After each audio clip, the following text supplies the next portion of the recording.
সময় কারো জন্য অপেক্ষা করে না। সময়ের কাজ সময় মতো হলে দ্রুত গতিতে চলে যায়, বাট আমি সময়ের কাজ সময় মতো করতে পারি না বলে সবকিছুতেই পিছিয়ে পড়ি। হ্যালো এভরিওয়ান, আসসালামু আলাইকুম। কেমন আছেন সবাই? সবার ঈদ কেমন কাটলো সবাইকে জানাই কুরবানি ঈদের বাসি ঈদ মোবারক। যদিও ঈদ যাওয়ার অনেক দিন হয়ে গেল, আমি কখনোই পারি না টাইমলি ভিডিও আপলোড করতে। যাই হোক, এটা ছিল আমার ঈদের ব্লগ। ঈদের দিন কি কি করলাম, কি কি রান্না করলাম সেটাই ব্লগ আপনাদের মাঝে তুলে ধরলাম।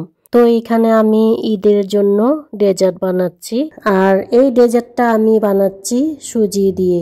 তো একটা কথা আছে না, এক ঢিলে দুই পাখি মারা। তো এই কথা বলার কারণ কি বলতেছি, এখানে যে আমি সুজিটা দিলাম, সুজির আগে বাটার, তারপর দুধ, লিকুইড দুধ, দারুচিনি, এলাচ দিয়া সুজিটাকে অনবরত আর কি নাড়তে নাড়তে বরফি মতো করে যে হালুয়া বানাই, ঠিক সেরকমই আর কি টাইট হালুয়া করে নিব।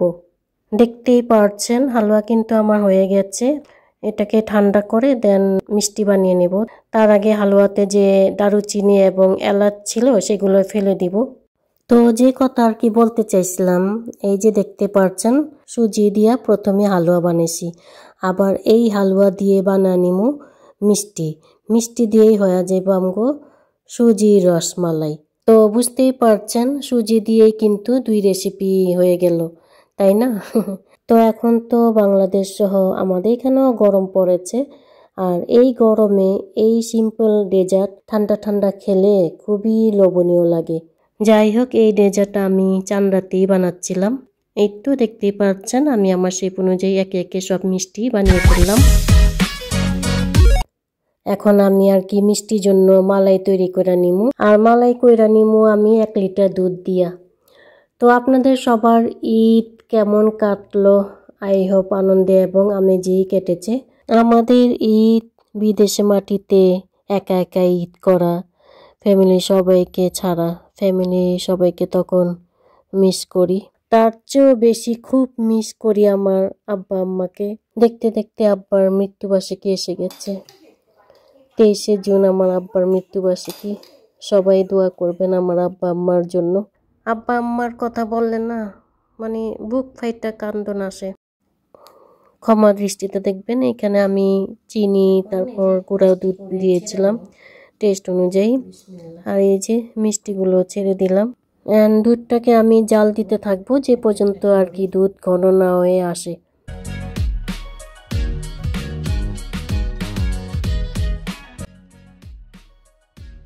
তো দেখেন মিষ্টিগুলো কেমন ফুলে উঠেছে আর দুধটাও ঘন হয়ে গেছে।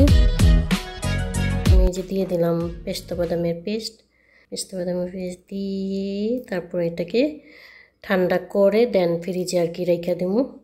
তো আমার এই নতুন রেসিপি আপনাদের কাছে কেমন লাগছে, আপনারাও যারা করেননি ট্রাই করবেন। তো এখানেই শেষ না, দেখা হবে ঈদের দিন। তো ঈদের দিনে চিকেন রোস্ট রান্না করতেছি। এখানে পেঁয়াজ মশলা যা যা দেওয়ার দিয়ে দেন চিকেন রোস্ট রান্না করে নিব। আর আমরা তো ঢাকায়া মানুষ, তাই মশলার পরিমাণটা বাড়ায় দেই। মশলা কম দিলে নাকি খাইতে মজা লাগে না, কয় রোগীকে খাওয়ান। তো আমি রান্না করতে থাকি, আপনারা সঙ্গে থাকুন এবং দেখতে থাকুন। আর ছোট্ট একটা রিকোয়েস্ট, আমার এই ব্লগ যদি আপনাদের কাছে কোনো অংশ ভালো লেগে থাকে তাহলে সাবস্ক্রাইব করে আমার পাশে থাকবেন।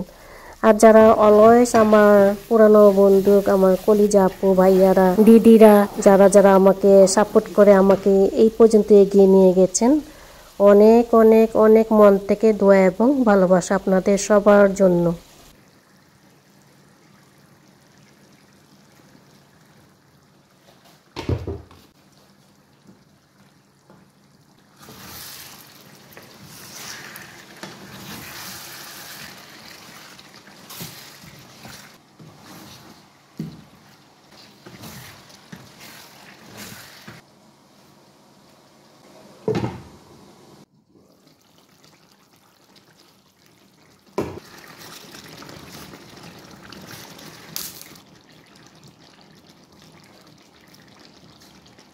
পোলাও রান্না করতেছি। পেঁয়াজ দিলাম, তারপর আদা রসুনের পেস্ট, কাঁচামরিচ, তারপরে এই যে তেজপাতা। এখানে আপনাকে ভাইয়াও লগে ছিল, হেল্প করতেছিল আমাকে। আমি বলতেছিলাম দারুচিনি এলাচ দাও নেই, এলাচ এই যে দারুচিনি সব দিছি। তো পেঁয়াজটারে ব্রাউন করে নিতেছি, তারপর চাল ছেড়ে দেবো। সিম্পল ভাবে পোলাও রান্না। চাল ছেড়ে দিতেছি, এটা হইতেছে বাসমতি চাল। বাসমতি চাল দিয়ে পোলাও মজা লাগে। পেস্তা বাদাম দিব, দিয়ে তারপর আমি এটাকে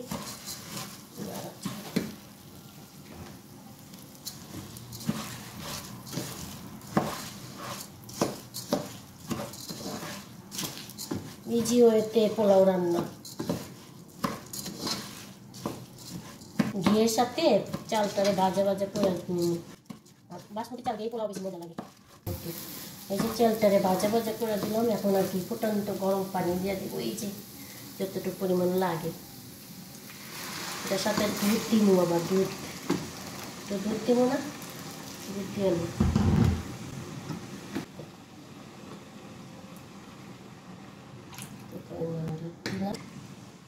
এই যে তারপর এটারে বলকাইলে টানলে পানিটা দমে দিয়ে দিব। এই যে পানিটা টাইনা আসছে, পানিটা টাইনা এসে দেখছেন, দমে দিয়ে দেবো।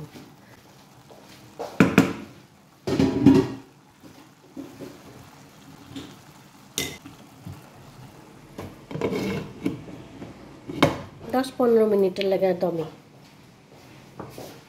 এই তো পোলাও রান্না করা হয়ে গেছে। এটার লগে আর কি কালার ফুড দিলাম সামান্য। এখন আর কি এই কালার ফুডটা পোলাও লগে মিলা দিব। সাদা পোলাও দেখতেই পাচ্ছেন, আমগো ঢাকার স্টাইলে রান্না। ঈদ মোবারক সবাইকে। আমার জামাই আপনাদের ঈদ মোবারক জানাইছে। সালামিটা পোস্টে পাঠা দিতে কইছে। আল্লাহ হাফেজ।